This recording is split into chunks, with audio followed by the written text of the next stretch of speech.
नमस्कार मित्रांनो, welcome back to my YouTube channel. मित्रांनो, तुम्ही आता एक मिनिट हे बघा,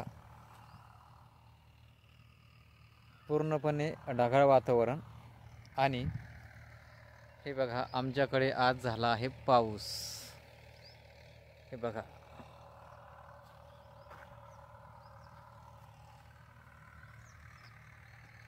हे पूर्णपणे पावसाचंच पाणी आहे मित्रांनो. एक अर्ध्या तासापूर्वी खूप जोराचं चक्रीवादळ आलं. अगोदर 20-25 मिनटं जे आहे खूप वेगाने वारा जे आहे तो चालला मित्रांनो. जर असं वातावरण हस्तबहारमध्ये सेटिंग काळात ज्या काही भागात होतं आहे किंवा होतं असतं, त्याच्यामध्ये आपण काय काळजी घेतली पाहिजे मित्रांनो, ते आता आपण व्हिडिओमध्ये बघूया. का आपण आज याच्यासाठी कुठला स्प्रे वगैरे घेतला पाहिजे, ज्यांच्याकडे तेले आहे त्यांनी कुठला स्प्रे घेतला पाहिजे, ज्यांचा फ्लावरिंग ओपनिंगसाठी प्लॉट आहे त्यांनी कुठला स्प्रे घेतला पाहिजे, आणि ज्यांची प्लॉट जो आहे जस्ट ग्रीन स्टेजमध्ये गेलेला आहे, पानगळ झाली, पाणी दिलं आणि ग्रीन स्टेजमध्ये गेला आहे, तर अशा शेतकऱ्यांनी कुठला स्प्रे घेतला पाहिजे ते आपण मित्रांनो आता व्हिडिओमध्ये बघूया. तर मित्रांनो, ज्या वेळेस असे प्रॉब्लेम आपल्या प्लॉटमध्ये येतात, सेटिंग काळामध्येच पाऊस येणे, आता हस्तबहारमध्ये ही गोष्ट साहजिक आहे. हस्तबहारमध्ये हे नेहमीचंच आहे. हस्तबहारला काय ही गोष्ट काय नवीन नाही आहे मित्रांनो. तर मित्रांनो, अशा वेळेस आपण काय केलं पाहिजे, तर मित्रांनो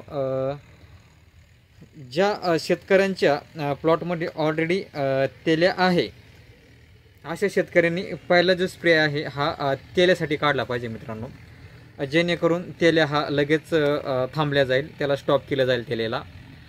कारण मित्रांनो, तो आता जे ॲक्टिव्ह होणार आहे तो कळीवरही येऊ शकतो आणि तुमच्या पाल्यावरही येऊ शकतो, आणि किंवा तुमच्या प्लॉटमध्ये जी कोळी काडी आहे हिरव्या कलरची त्या काडीवरही तो 100% ॲक्टिव्ह होणार आहे मित्रांनो. तर त्याला आता आपल्याला ॲक्टिव्ह होऊन द्यायचं नाही, कारण त्याला आत्ता जर आपण ॲक्टिव्ह होऊन दिला तर तो आपल्याला भविष्यात खूप त्रास देईल. तर यासाठी मित्रांनो पहिला जो स्प्रे आपण काढला पाहिजे झटपट मायक्रोसीडचा किंवा होवासनचा, दोन्हीपैकी कुठलंही एक प्रोडक्ट तुम्ही घेऊ शकता. होवासन जरी घेतलं मित्रांनो तो 2 ml प्रति लिटर, आणि मायक्रोसीड जरी घेतला तरी 2 ml प्रति लिटर. हा एक स्प्रे मित्रांनो हमखास आपल्याला काढायचा आहे तेल्या थांबवण्यासाठी. त्यानंतरच मित्रांनो 1 दिवस आपल्याला गॅप द्यायचा आहे, आणि इथे मग तुम्हाला ऑर्गॅनिक किंवा केमिकलमध्ये जे प्रोडक्ट अवेलेबल होईल ते प्रोडक्ट तुम्ही वापरू शकता मित्रांनो. एक जे आहे मित्रांनो डिकोर अल्ट्रा नावाचे जे प्रोडक्ट आहे मित्रांनो, तुम्ही हेही वापरू शकता तेल्यासाठी. खूप छान प्रोडक्ट आहे तेल्या थांबवण्यासाठी. ह्या स्टेजला तर खूपच छान काम करतं, आणि झाडाची जे आहे रोगप्रतिकार शक्ती पण वाढवायचं काम करतं, झाडाला ताकद देण्याचं काम पण हे प्रोडक्ट मित्रांनो चांगल्यापैकी करतं. जर तुमच्याकडे हे अवेलेबल होत नसेल मित्रांनो, तर इथं तुम्ही कॅप्टन सोबत बॅक्टेरिसेल घेऊ शकता, किंवा स्टेप्टोसायक्लिन घेऊ शकता, किंवा कासोगोमायसिन घेऊ शकता. दोन्ही तिन्हीपैकी कुठलेही एक प्रोडक्ट जे अवेलेबल होईल तुम्हाला तुम्ही ते घेऊ शकता मित्रांनो, जेणेकरून तुमच्या प्लॉटमध्ये जवनजन्य बुरशी ज्या आहेत त्या पूर्णपणे थांबल्या जातील, आणि जो काही तेल जे आहे आपल्या प्लॉटवर ॲक्टिव्ह व्हायचा आहे तो होणार नाही मित्रांनो. तिथं आपल्याला खूप मोठी काळजी घ्यायची आहे. कारण मित्रांनो, आता जर पाल्यावर जर तेल ॲक्टिव्ह झाला आणि त्याने जर आता जर तुमचा पाला डॅमेज करण्यास जर सुरुवात केली मित्रांनो, तो नक्कीच आपल्याला पुढं हा खूप त्रास देईल. पालवी झाडावरची कमी होणार, आणि सतत तो ॲक्टिव्ह होत राहणार. थोडंही वातावरण चेंज झालं तरी तो ॲक्टिव्ह होत राहणार. हा इथं झाला. समजा तेल्या आपल्याला थांबवण्यासाठी हे जे आहेत 2 प्रकारे आपण एक तर ऑर्गॅनिकमध्ये घेऊ शकतो, किंवा तुमचं अँटीबायोटिक केमिकल घेऊ शकता मित्रांनो. आणि मित्रांनो, ज्यांचा प्लॉट जस्ट आता फ्लावरिंग ओपनिंगला आहे, काही प्रमाणात ओपन होतं आहे, काहींचं ओपनिंगला आहे, अशा शेतकऱ्यांनी मित्रांनो स्टार्टिंगला पहिला होमोब्रोसिनोलॉड जे गोदरेज डबल आहे ते, आणि त्यासोबत 6B हा स्प्रे मित्रांनो त्यांनी टाकण्यासाठी विसरू नये. त्यांनी हा स्प्रे होता होईल तेवढा लवकर आणि झटपट मित्रांनो देणं गरजेचं आहे, जेणेकरून तुमची जी फ्लावर आहे मित्रांनो ही ड्रॉपिंग होणार नाही. कारण मित्रांनो हे जे वातावरण तयार होत असतं, वादळ येऊन पाऊस पडणे किंवा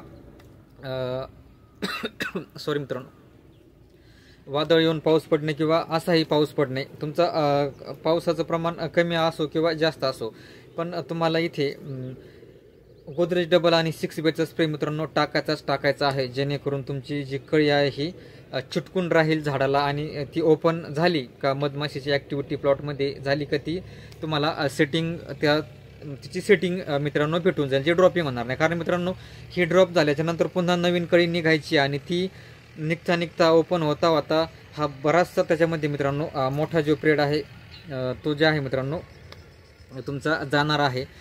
तो पिरियड जाऊ नये म्हणून आपण हा जर स्प्रे जर प्रिव्हेंटिव्हमध्ये टाकून दिला, जरी ढगाळ वातावरण जरी झाले मित्रांनो आणि तुम्हाला असं वाटलं तर 4-5 दिवस हवामान खात्याने सांगितलेलं आहे की 4 ते 5 दिवस वातावरण ढगाळ राहणार आहे, ह्या काळातही तुम्ही हा स्प्रे प्रिव्हेंटिव्ह टाकून देऊ शकता, जेणेकरून तुमची जी मादी कळी आहे ती ड्रॉपिंग होणार नाही. तर मित्रांनो हा जो स्प्रे आहे हमखास टाकायचा आहे, जेणेकरून आपल्याला आपली फ्लावर ड्रॉपिंगही होणार नाही आणि जो पहिले जे आहे टाकले आहेत. आणि यानंतर तुम्ही मग एक कीटकनाशक बुरशीनाशकाचा स्प्रे 1 किंवा 2 दिवस सोडून तुम्ही एक कीटकनाशक बुरशीनाशकाचा स्प्रे मित्रांनो तिथे टाकायचा आहे, जेणेकरून आपल्या प्लॉटची जी आहे फ्लावरिंग ड्रॉपिंग होण्यापासून हे वाचेल आणि बुरशी आणि किडीपासूनही आपल्याला पुढं स्प्रे घेऊन वाचवायचा आहे मित्रांनो. तर मित्रांनो आजच्या व्हिडिओमध्ये जास्त काय नाही, आज आमच्याकडे पाऊस झाला आहे म्हणून हा व्हिडिओ मी टाकला आहे. बऱ्याचशा भागात हा पाऊस नसणार आहे, कारण हे जे आहे स्थानिक वातावरण आहे, स्थानिक वातावरण तयार होऊन पाऊस पडलेला आहे. पण कोणाच्याही प्लॉटमध्ये कधीही ही सिच्युएशन होऊ शकते मित्रांनो, कारण हस्तबहारमध्ये सतत पाऊस हा सेटिंग काळामध्ये असतो आणि सारखे प्रॉब्लेम येत असतात. आणि ज्या भागात मित्रांनो अजून एक सांगाल, ज्या भागात ज्यांच्या पानगळी आता झालेल्या आहेत, पहिलं पाणी देऊन झालेलं आहे आणि त्या भागात हा पाऊस झालेला आहे, अशा शेतकऱ्यांनी बोराटेक एमओ मित्रांनो एखादं कीटकनाशक बुरशीनाशक आणि त्यासोबत बोराटेक एमओचा स्प्रे तुम्ही कॉम्बिनेशनमध्ये घेऊ शकता मित्रांनो. फक्त एलेट, कॉपर आणि सल्फर हे 3 प्रोडक्टमध्ये तुम्हाला बोराटेक एमओ जे आहे मिक्स करायचं नाही. मग त्यामध्ये तुम्ही अँट्राकॉल हे कीटकनाशक तुम्ही ॲक्ट्रा वगैरे घेऊ शकता आणि सोबत बोराटेक एमओ घेऊ शकता, जेणेकरून तुमचा थ्रिप्सही कंट्रोलमध्ये राहील, तुमची बुरशीही कंट्रोलमध्ये राहील आणि तुमचा शेंडा जो आहे जो ॲडिशनल ह्या पावसामुळे जो वाढणार आहे किंवा पळणार आहे तो पळणार नाही. म्हणून अशा शेतकऱ्यांनी बोराटेक एमओचा स्प्रे कीटकनाशक बुरशीनाशकासोबत घेतला पाहिजे मित्रांनो. आता आपण जवळजवळ तिन्ही प्रकारच्या शेतकऱ्यांना जे आहे याच्यामधून आपण औषधं सांगितलेले आहेत. ज्यांच्याकडे तेल आहे त्यांसाठी डिकोर किंवा अँटीबायोटिक कॅप्टाप, ज्यांचा फ्लावर ओपनिंगच्या पिरियडमध्ये आहे त्यांच्यासाठी आपण गोदरेज डबल आणि 6BA, आणि ज्यांच्या प्लॉटची पानगळ होऊन पहिलं पाणी झालेलं आहे, बाग फुटून आलेली आहे, ग्रीन स्टेजला आहे, अशा शेतकऱ्यांनी बोराटेक एमओ आणि त्यासोबत एक कीटकनाशक एक बुरशीनाशक घ्यायचं आहे, ॲक्ट्रा आणि अँट्राकॉल. आणि ज्यांच्याकडे बोराटेक एमओ भेटत नाही अशा शेतकऱ्यांनी पाला जर ग्रीन असेल तुमचा तर तुम्ही 49-32 3 ते 4 ग्रॅमनी आणि मॉलिब्डेनम 200 लिटर पाण्याला 50 ते 60 ग्रॅम ह्या प्रमाणात घेऊन स्प्रे करायचा आहे, जेणेकरून तुमचा शेंडा जे आहे तो पळणार नाही मित्रांनो. तर मित्रांनो अशा पद्धतीनं आजचा जो व्हिडिओ आहे आपण आज बनवलेला आहे. आपल्याकडे पाऊस झाला होता म्हणून तसा आज काय व्हिडिओ टाकणार नव्हतो मी, पण पाऊस झाला आहे म्हणून चला एक विषय पण आहे, इतर शेतकऱ्यांना त्याचा फायदा होईल. तर मित्रांनो बस आजच्या व्हिडिओमध्ये एवढंच सांगू इच्छितो. आणि मित्रांनो आपल्या प्लॉटची काळजी घ्या. हस्तबहार हा थोडासा क्रिटिकल आहे, पण वेळोवेळी आपण जर काळजी घेत राहिलो तर नक्कीच आपण यातूनही मार्ग काढून सेटिंग करून आपण आपला प्लॉट जे आहे हार्वेस्टिंगपर्यंत नेऊ शकतो. तर मित्रांनो थांबूया आजच्या व्हिडिओमध्ये. इथेच धन्यवाद.